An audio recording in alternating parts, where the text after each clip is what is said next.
This session, called Are You Being Cited, is looking at the various tools that are available to measure the impact of your own work once you start publishing papers. And I guess some people might have published a paper already. So the session covers the traditional bibliographic measures, and it also looks at a new development that's called altmetrics. So by bibliographic measures, I mean another paper citing your paper. And papers are, of course, journal articles or conference papers. So just that straight reference list tracking. With altmetrics, this is a new development that attempts to quantify the wider social impact of a particular paper. So there are some interesting things happening, and Tristan will be covering that in the second part of the session. So with the traditional measures of impact, there are two of them. The first one is citation count. So as I said earlier, just tracking, has someone put your paper in their reference list? This citation count appears as a number in the record for the paper. So you're in a database like Google Scholar, Scopus, or Web of Science, and when you bring up the paper, you can see the citation count. Web of Science, Scopus, and Google Scholar are the most comprehensive databases for this. Other databases might have a citation count for the paper, but be aware that they're not necessarily comprehensive. So for people in medical areas, PubMed will have a citation count, but it's only referring to PubMed Central, and PubMed Central, of course, being open access journals. There are also issues with databases like EBSCOhost Business Source Complete or ProQuest, because these databases, even though they're quite large databases, not every record in there has the full text and or the reference list. So that's just something to be aware of. With the three key databases, Web of Science, Scopus, and Google Scholar, you know that they're including the reference list. Like every record in the first two databases is going to include the reference list, so you're going to pick up on the citation. I guess the other thing I should mention, because I think there were some engineering people booked in, also publishers databases. So something like IEEE, Institute of Electrical Engineers, that will have a citation count, but it's only the citation count in IEEE publications. Now, the second aspect is the H-index. So you can see in the first column, that's measuring the impact of an individual paper. The H-index is an attempt to measure the overall impact of an individual author. So as you move forward in your career, you will be interested in how your H-index is looking. So with this, it was devised only in 2015 by someone called Hirsch, and he was a physicist. And the H-index is designed to measure productivity and impact. So it's not actually a reflection of quality. What it's measuring is, does this person publish a lot of papers every year? And are those papers taken up by other people and put in their reference list? It's a bit limited. So the way it works is, if an author has 5 publications with 5 or more citations, they have a H-index of 5. So it's set up to just look at the overlap of productivity and impact. And the other thing to be aware of, and you're probably aware of this already, different disciplines have different citation habits. So something like biochemistry and science, someone writes a paper, other people look at that and they consider whether they can build on it further. And so the paper gets cited quite a lot of times. It's cited in biochemistry, but it's also cited in medicine, for example. But say someone is working in archaeology and they publish a paper, it's not necessarily going to immediately be taken up by other people and be boosting the person's H-index. And the other thing about the H-index, as I said, there is this emphasis on the crossover between publications and citations. This means that the longer an author has been publishing, the higher their H-index is going to be. So early career researchers are going to automatically have a low H index. You need time to have a lot of papers published and time for those papers to be used by other people.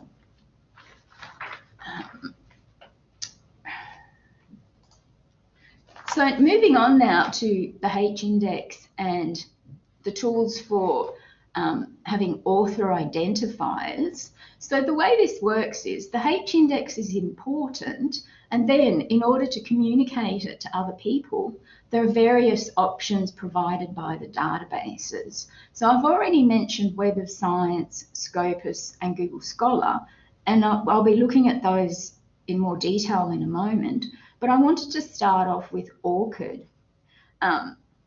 So some of you may already have heard of ORCID. This is a unique identifier that you set up yourself, and then you can use it to actually link all the other identifiers that you have, Web of Science, Scopus, and Google Scholar. So ORCID sort of hosts these other ones. It doesn't actually calculate the H index itself. And the other valuable thing about ORCID is that you can use it to have all your papers in the one spot. All right, I'm just sort of seeing what I'm up to. So now I wanted to demonstrate ORCID and go to Google Chrome. Oh, that's the wrong one. That's okay. That's it. So, sorry, go back to that one. And I think it just need to open up the internet. Oh, okay. So the address is pretty straightforward, but in a moment I'll also be showing you an RMIT Library guide to all this information. But to go to ORCID, just to show you what it looks like.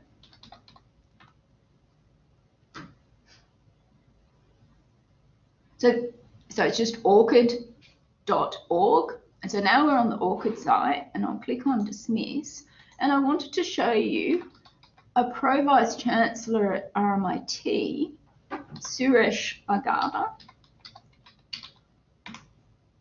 And I wanted to show you Suresh's profile because he's set it up really well. So you can see he appears at the top of the list, and he has his affiliation, RMIT. You can see not everybody puts affiliation. So when we click on his ORCID ID, his record comes up, and I wanted to point out, so this is the number that he could just put into any research grant application, any promotion application. It's orcid.org and then his unique identifying number. Now, because he's been working for a while, you'll see he's got a biography. So you don't have to have all of that when you're starting out. But you would start off with employment, education.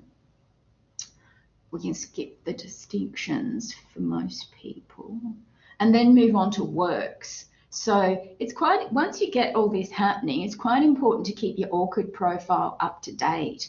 And to put all your works into ORCID, there are tools that help you transfer your paper information from a database like Scopus and put them into ORCID. It's important to have it into ORCID because, first of all, it's a central place, and secondly, with things like ARC grant applications, Australian Research Council is what ARC stands for, increasingly things are set up so that if your papers are in ORCID, you can just put them into your application. As I said, the library guide does have instructions on how to do all these things. And moving up now, this is the reason I wanted to show Suresh, because he's been very thorough. So you can see he's got his Google Scholar profile, and I'll just quickly show you what that looks like, even though we won't go into it in detail. So Google Scholar, which keeps track of his H index and all his papers. He's got Web of Science, he's got Scopus. So all that information is there, and anyone who's got his ORCID ID URL can just go there and have a look. He's also got ResearchGate. So with the way this works, you can also promote your involvement in something like ResearchGate. You can also promote your LinkedIn profile. So these, including Google Scholar, these other things sit under websites. And as I said, the reason I'm showing Suresh is that often when you go to someone's ORCID profile, they might only have one thing there. They might only have Scopus. Some people might only have Google Scholar, and that's quite okay. It's sort of the person's choice, but I thought I'd show you Suresh because he's got them all. So this is what ORCID is capable of doing. So that was just to give you an overview. I guess it's to say this is where we're heading, because now I'm going to go through the Web of Science Researcher ID, the Scopus ID, and Google Scholar. So I go to the next slide. So on this next slide, do I need to make this bigger? So on this next slide, I wanted to show you that, and it's in the PowerPoint as a reminder, but I'll show you now how to get there. We have these research guides. So you go to the subject guides, open up research, and the one I'll be showing in a moment is researcher profiles and ORCID IDs.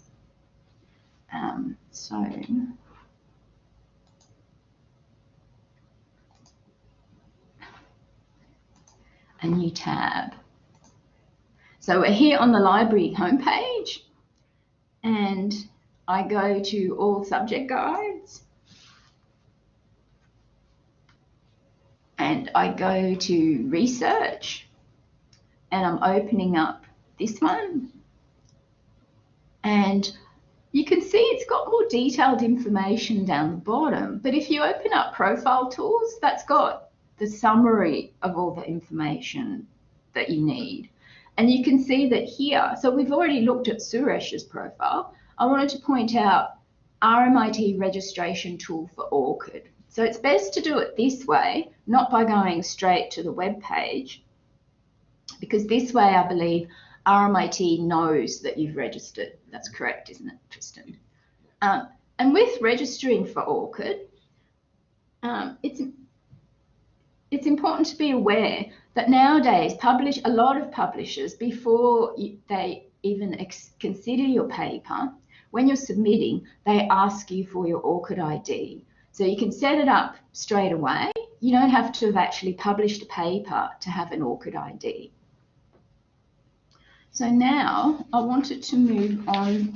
So I'll look at these three databases now, and I'm going to look at Web of Science. And the easiest way for me to get there is to go to the library homepage.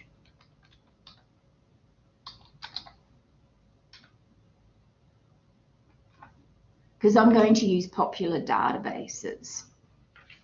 So here on the library homepage, I go to databases, popular databases, Web of Science. So Web of Science is a fairly limited database. It presents itself as covering the top 9,000 journals and conference publications in both sciences, social sciences, arts, humanities, engineering. So its selling point is that it's the top 9,000, but on the other hand, depending on what discipline you're in, you might find that your discipline isn't well covered by Web of Science. But I thought I'd start with this one because at the moment, it's looking a bit more complicated than the other two options. So with Web of Science, they've changed the interface in the last couple of weeks. So I wanted to show you what an existing author record looks like, and then I'll talk about what you would do to set yourself up in Web of Science. So I choose author search, and I'm going to put in Abasi Babak, who's from Business and IT. So I select from the drop-down box, and then I click on Find. Now, with some people, you get to choose between the different options, you know, whether it's Amanda S or Amanda T. With Babak, that didn't happen. So this is the thing that's new, and you can see that they call it beta. So this didn't used to exist, but they're trying to set this up so that they're doing the same thing that Scopus does. As soon as you publish a paper that's covered by Web of Science, you will have this automatic record. But because it's just new and it's in beta, they've got this option to claim this record. And I've had a look at a few authors, and most people haven't done this yet. And the point about this is to just make sure that they are the person's papers. Now, as people who are perhaps just starting to have papers published, you're unlikely to have problems. But I have noticed that people that have been publishing for a long time, some of their papers are split between two records.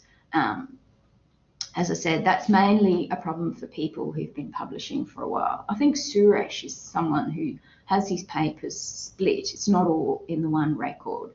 Now, say you publish a paper, you see your record like this, and it's all correct. What you do is click on Claim This Record. And I can't really take this much further because it's not my record, but you can see that when you do that, it's linking the Web of Science to the Publons Researcher ID H-index facility. So that's what's happening there. But, you know, it's set up, because it's all in beta stage, it's set up so that Babak has to claim the record, but he actually already has a Publons record. So it's a bit of an interim period. Because I mentioned that there are some people who have it incorrect. So that's why they've got this feature, improve this author record. So that gives you the option to log in as yourself and let Web of Science know about any problems. So going back up to his H-index, he has a H-index of 18, but is this defaulting? If I sort his papers by highest, why can't I click on something? Normally, you'd be able to click on this. I don't quite know why I can't. But his top paper has been cited 75 times. So that's what I was just going to remind people about. The H-index doesn't reflect the fact that someone might have their top paper and it's been cited 75 times or 134 times. The H-index is just a very mechanical measure that looks at the overlap between papers and how many times those papers have been cited. So that was looking at an existing record. Now I wanted to go back to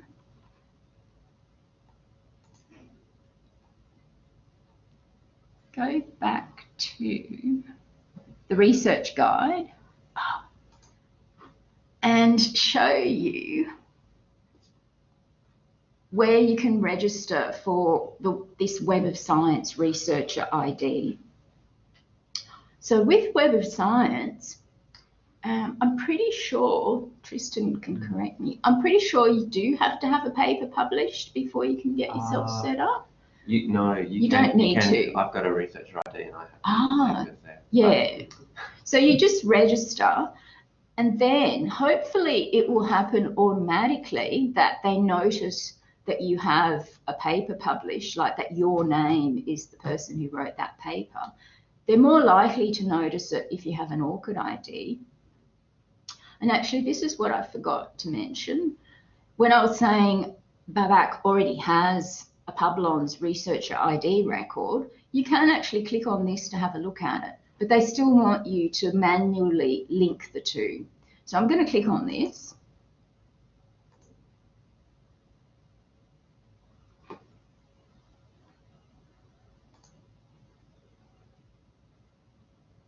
And because everything in Web of Science is in a state of change, you can see that the link I clicked on was called Researcher ID, but now I've landed in a page called Publons. That's why I think in the advice that the library's giving, we say publons/researcher ID. So this is just the Web of Science record for a person. So you can look at their metrics. So this is why someone like Suresh has Web of Science sitting in his ORCID profile, because people can follow the link, get to a page that looks like this, see the H index, see what's happening with citations over time, and also see all the papers. So these are all the papers in Web of Science. Now, say you're in Web of Science and you publish a paper and you notice that it doesn't seem to have been picked up by Web of Science. You can actually just search for the paper. So I'm going back to basic search and I'm going to choose title and I'm going to put vacancy induced formation. I'll put it in double quotes. Anything you want as a phrase should be in double quotes.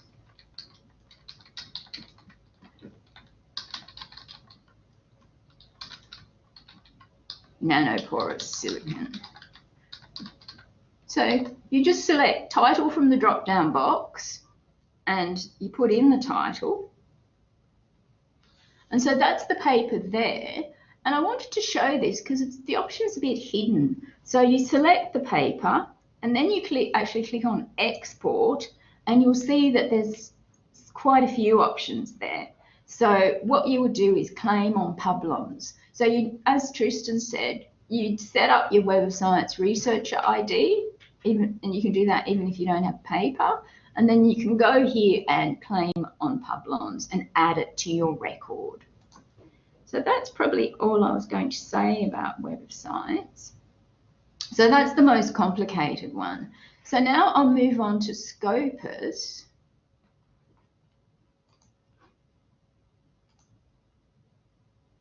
And I'm back at popular databases just because it's more straightforward. And I'm going to open up Scopus. Click on Scopus again. Now, Scopus is probably more widely applicable. It covers 20,000 peer-reviewed journals. By that, it includes conference papers that come as part of a series. And it's multidisciplinary. And so it probably does have a better coverage of the full range of disciplines than Web of Science has. So in Scopus, I select authors and I put Chester Andrea, who's from the School of Education.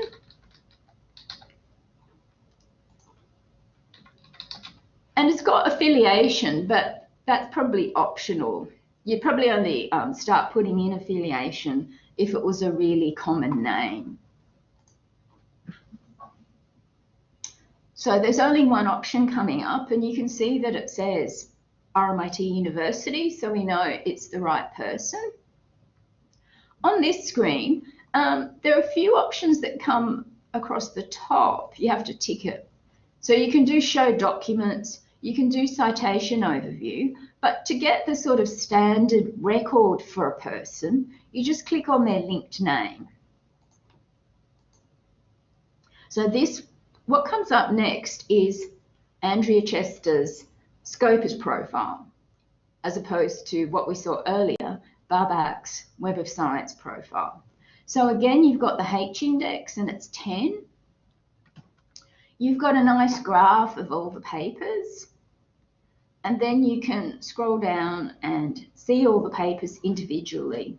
Now, I mentioned earlier that it's a good idea to make sure that all your papers are in Scopus.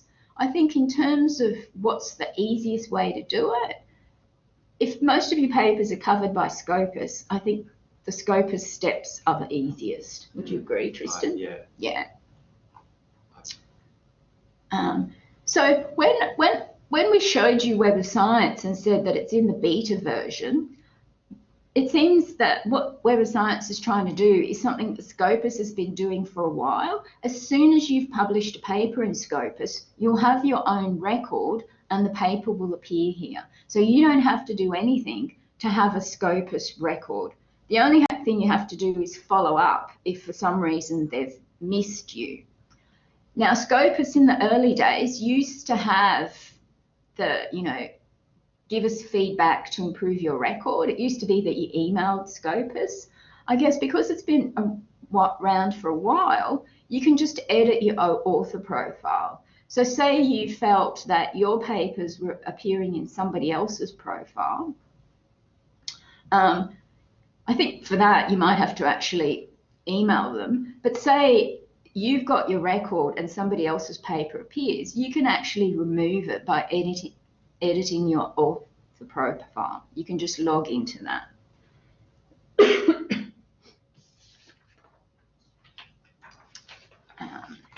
So that was it for Scopus. As I said, it's getting easier as we move through these options. So Web of Science, currently a bit tricky. Scopus, much more straightforward. You just search on your name, click on the linked name, bring up the author record. And Google Scholar's pretty easy too. I'm just going to go to google.com/scholar. So some of you might already be aware of Google Scholar because it's a way of accessing papers that RMIT subscribes to. So with Google Scholar, I'm going to put in Heath McDonald. So he is from Finance and Marketing at RMIT.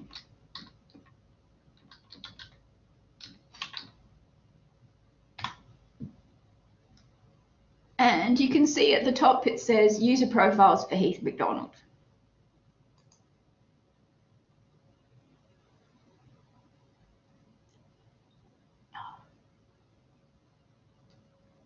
Oh, it's this one, Marketing at RMIT University. So with Heath McDonald, you can see that he's got a H index of 24. With Google Scholar, because it's much more comprehensive than Web of Science with its 9,000 journals, Scopus with its 20,000, you'll probably find that your H index is higher in Google Scholar because Google Scholar covers everything that's out there, including every conference. So that's why it's a good idea to have Google Scholar in your ORCID, like even if you only want to have Google Scholar, but if you have something like Scopus, maybe put in Google Scholar as well. The other thing here that Google Scholar only has, so this is unique to Google Scholar, they call it an I-10 index. So what that means is he's got an I-10 index of 36. So this means that he has at least 36 papers that have each been cited at least 10 times. So it's trying to communicate a bit more information than the really basic H index calculation. So, if your I-10 index is looking good, that's, a good thing to mention to people. Was there anything else you wanted to say about that, Tristan? No, I think that's covered it pretty well. Yeah, I just wanted to make sure I wasn't missing anything. So, okay, we're in somebody else's list. I want to mention on this page, so if you look up one of your supervisors or academics in your school, you've got the option to get my own profile. I assume you'd have that option just generally on Google Scholar? I think so, yeah. Yeah, I haven't tried to do it, but yeah. You can set up a Scholar profile without having any papers appearing in there. Oh, I thought you couldn't. Maybe, I'm not sure. We can investigate that, and it'll be in the research guide. My previous understanding was that you had to set up the profile, you have to find your paper on Google Scholar and put it into the profile. But they might have decided that was a bit limiting, so they might have changed that. On the research guide, I think it's probably time to move back to that. Sorry, did I do something? Oh no, you asked me to record the times. I'm nearly there. All right. It's got Google Scholar author profile. And when you do this, there's one important thing to remember. You know how it said create my own profile? Make sure you log in as your personal email when you do that, because unless it's changed in the future, at the moment, if something changes, even if you go from having an RMIT student email to an RMIT staff email, you're permanently locked out of your account. And you know, several of us have tried emailing Google because that you think that's the process to get it fixed, and you get no response. So just make sure, and as I said, we have it here, make sure you use your private email address. However, during the process of setting up, it will ask you to give a verification email address. So that's when you can put in RMIT, so that RMIT, you appear as an RMIT person. And this verification email is something that you can change later on. So that's probably all I was going to say about the really the traditional reference list measures. So unless someone has a question about those, we were going to move on to altimetrics. So this is a new development that's taking into account the fact that people have an impact that's more than just papers citing other papers. I'll hand over to Tristan. Okay, thanks, Irene.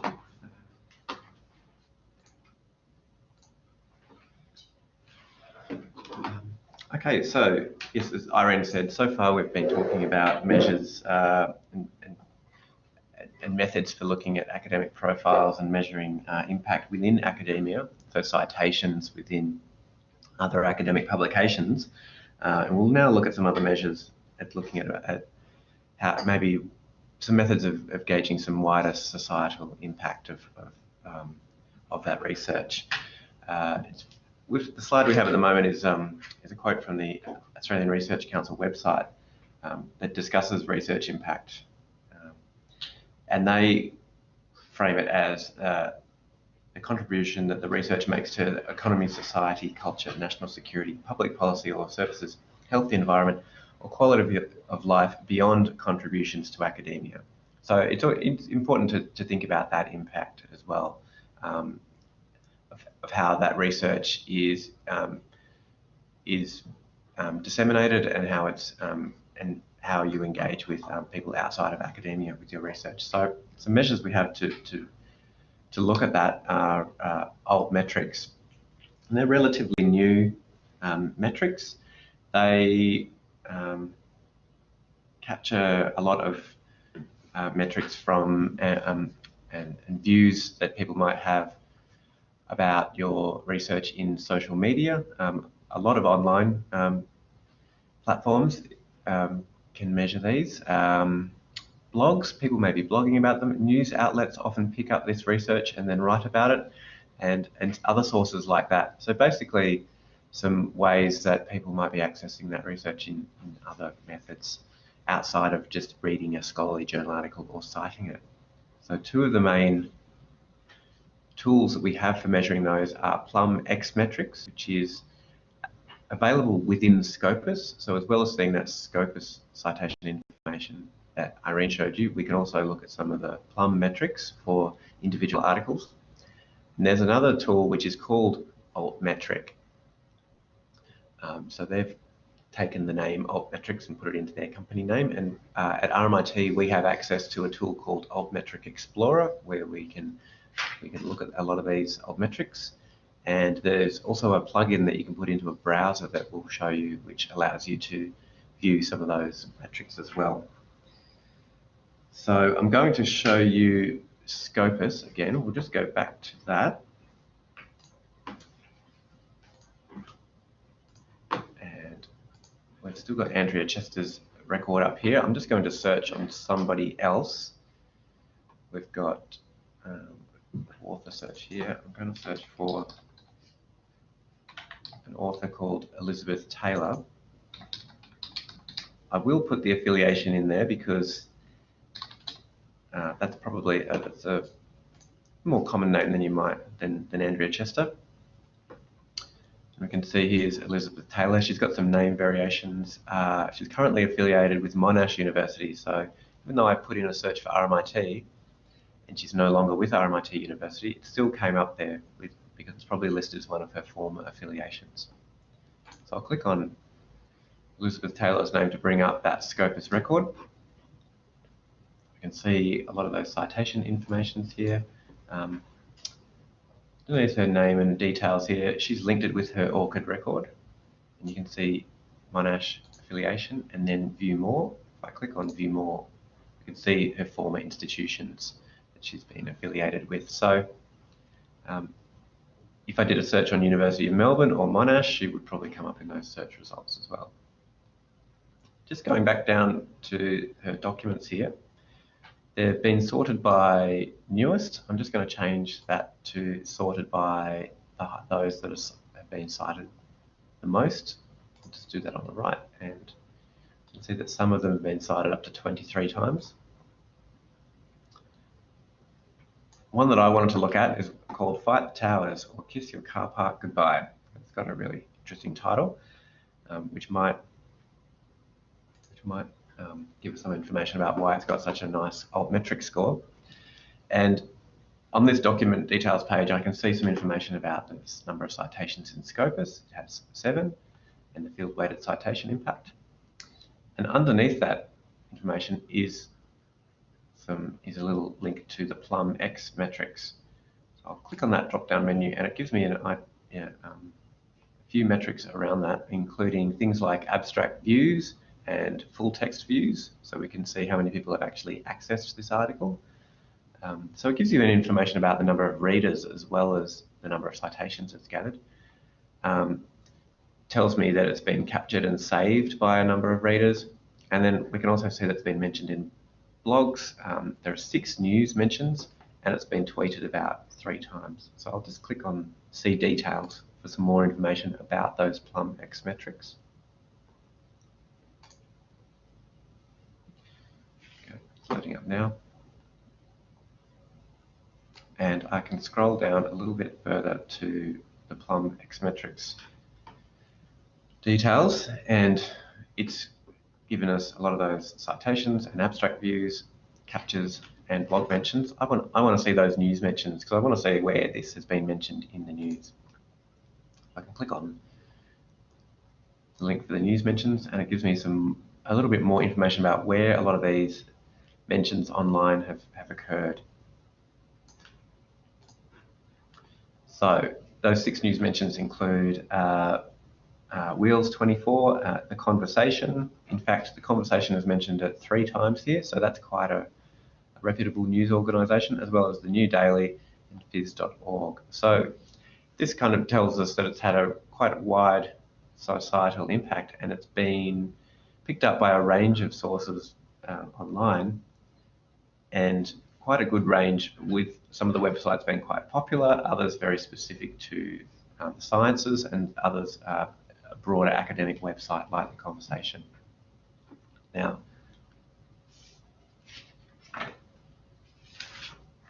I'm just going to quickly show a slide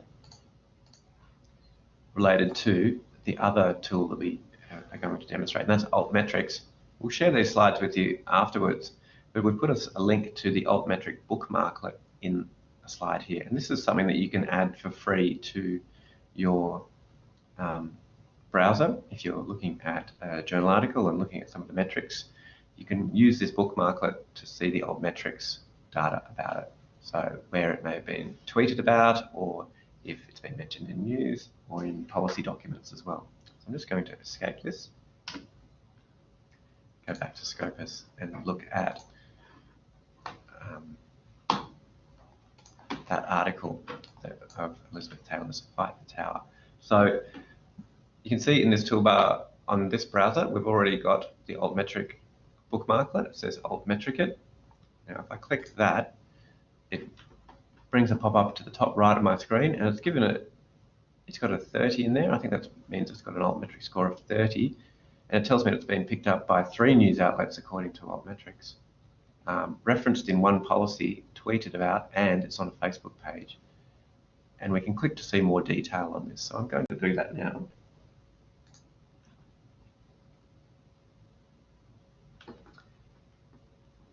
And that brings us to this altmetrics page. It gives us a little bit of context to this score of 30. Altmetrics tell us over on the left of screen that this is in the top 5% of all research output scored by altmetric, which seems quite impressive. We can see some demographics from where people have tweeted about this. So it's had some impact in the UK as well as Australia. We have a number of Mendeley readers, just one. Well, only one where we can see their geographical breakdown. And it also puts this attention score in context. So this is where you can get some information about what these numbers mean.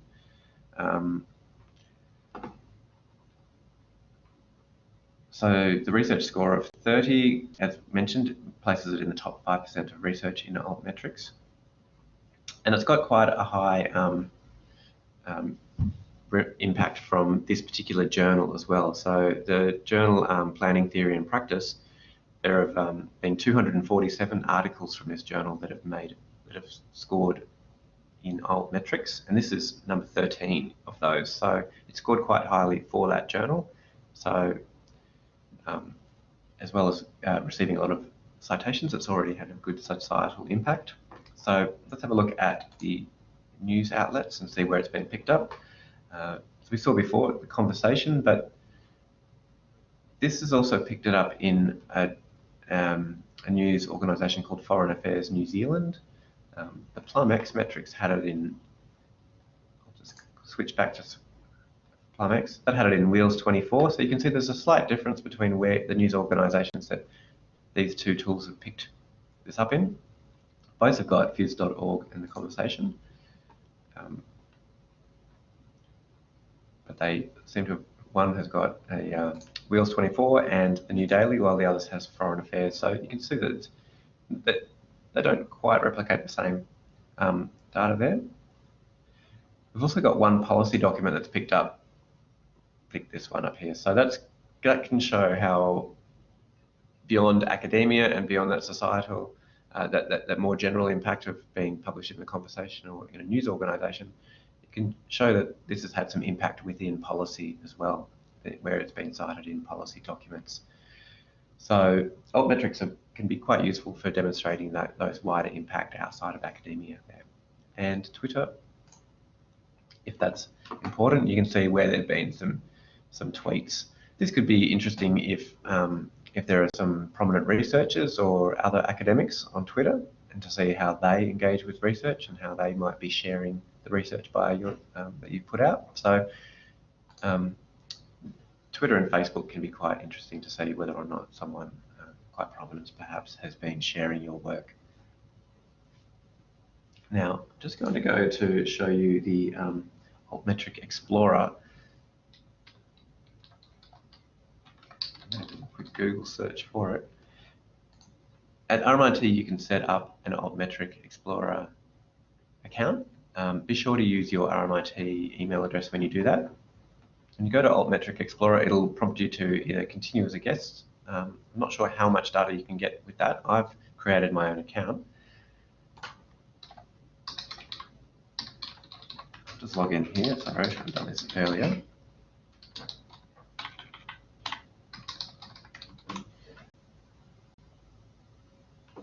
And it's loaded all the research output from RMIT University in the Explorer. If I want to search on a particular person, I can just go to the top where it says Edit Search, and I'll click on that, and I can type the author's name into Verified Author. So I'll have a look at, got Bradley Clark from the School of Science here to search for. I'll run that search on Bradley Clark, and we can see that he's had a total of 155 mentions. 21 of his research outputs have had attention in altmetrics. And just below that, we can see the range of places that it has been mentioned. So 124 mentions in social media, 22 in news and blogs, and his research has been cited in 5 policy documents. Let's have a look at his top output: chemical pollutants to sorbed ingested microbeads from personal care products. And that gives us similar information to what we saw with Elizabeth Taylor's article. Again, this one has quite a high attention score. It's in the top 5% of all research, and it's, as well as being picked up by news outlets and blog and policy sources, it's also been cited in a Wikipedia page. So it's probably also got a lot of citations in academic articles as well. So this could be quite useful for demonstrating a lot of that impact outside of academia. All right, so I'm going to close that now. And that brings us to the end. I think we don't really have... I've got a slide. Oh, yes. Recapping. Yeah, we've got a slide to recap what we've covered. So we hope that this has helped introduce you to the concepts of research impact and some of the measures that you have to look to see traditional and non-traditional measures of research impact, whether that's through academic research databases like Scopus, Web of Science, Google Scholar, or altmetrics like altmetric.com or PlumX metrics. Giving a brief overview on how you can measure your research impact, and hopefully you can identify and use databases and other online services to track publication metrics, undertake a citation analysis, and see author profile metrics as well. We will share these slides with you afterwards, so you should be able to get links to those research guides that Irene showed you, as well as to the altmetrics bookmarklet, which can be useful when trying to measure some of those altmetrics mentions. So if anyone's got any questions, you're more than welcome to type them into the chat box. We've got Ian here waiting. Yeah, Chai's our man. I've got a any question. questions? Chai? Yeah. I'd like to have some questions as well. Do you? Okay. I have some questions too. Right. All right. Tristan, I'm conscious of the fact that we recently had a conversation about the fact that not every discipline at RMIT is busily producing papers that are then cited by other people. And because you've worked in the design area as a design librarian, you sort of started to talk about how is creative output measured. So I don't know if you wanted to say anything about that. Because, yeah. Well, yeah, creative output can be a bit difficult to cover. Altmetrics might be able to give some indication about where creative works are mentioned online. If you can tweet about them, I guess altmetrics is usually picking up a DOI, a digital object identifier, which is usually assigned to a journal article. I think you can apply to have a DOI for anything. Creative works, for anything really. Yeah, so maybe people should be encouraged to do that. So if there's something that you want to measure that impact with, you could potentially apply for a DOI. I'll have to look into that one. I'm not that familiar with the process of doing that though.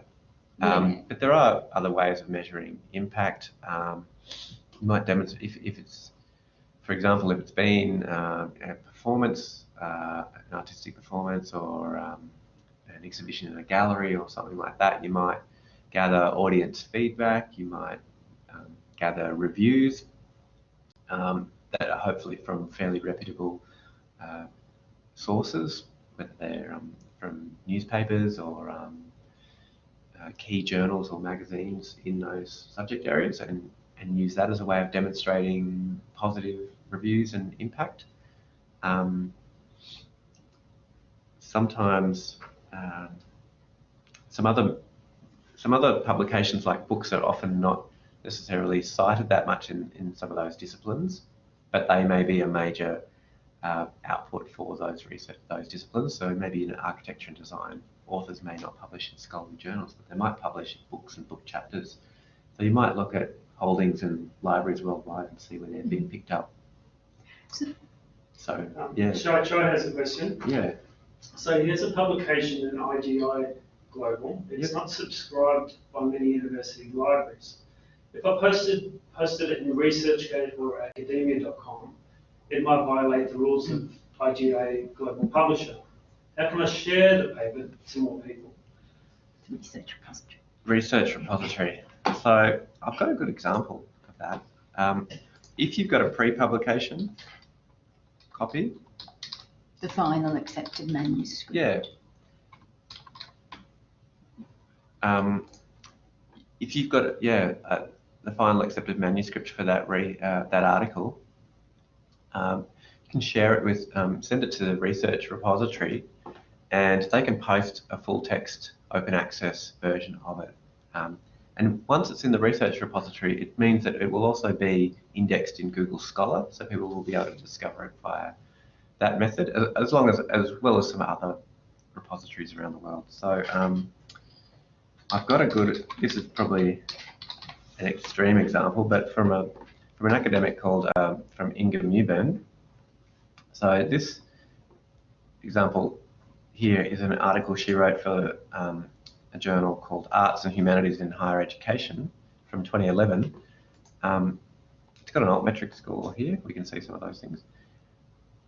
This 1074 tells us that I think it's been downloaded that many times. Yeah, and that's what the icon is. And this little icon here tells us that the full text is available. So if I look at it, I can see that we've got a DOI for it, and we have a link at the bottom which tells us this is a link to the published version, which has probably got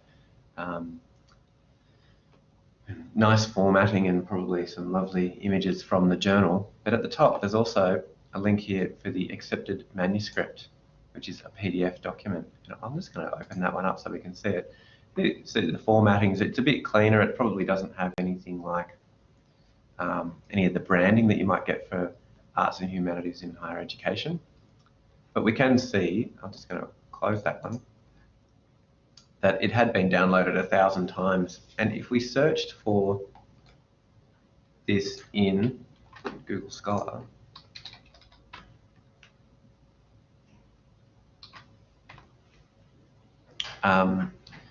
we've got a link to access the published version over here in Sage, but we can see that there are 6 versions of it that we can download. So there's the one in Sage Publications, which is in the commercial publisher, but then we have, there's a link here for Research Bank RMIT. So this is the RMIT copy, our full text version, and now she's moved on to ANU, so she's reported it with the ANU as well, so it's available in their research repository, and it's available in a few other, it's indexed in a few other databases. So if I click on the RMIT version, should actually it takes us to the RMIT research repository link where I can access that full text. So it's probably worth discussing, if you have published in a commercial publisher, methods for putting a full text version into the RMIT research repository, because that can really maximize the exposure and impact of your journal article. Kudos, you heard of that, because that can, you can sign up for them. It's an altmetrics type tool, and you can sign up, and that's a way of pushing your altmetrics score a little bit and helping to measure as well. I'll put the link in for that one as well. Okay, great, thanks. So these alternatives for altmetrics are increasing in number. Yeah. Yeah. Which is just adding to our confusion about trying to keep on top of them all. Yeah, there's lot to learn in that area. So unless there are any other questions, we've just got the final slide on how to get help. Yeah. So there are a few ways for getting help. As Irene showed you, there are those research guides that we have on the library website.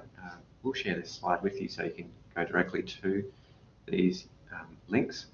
The one that you might find most useful for measuring research impact, we do have a research impact guide, but we found that the researcher profile and ORCID IDs guide is quite comprehensive as well, because it covers all the information that you need to set up those researcher profiles.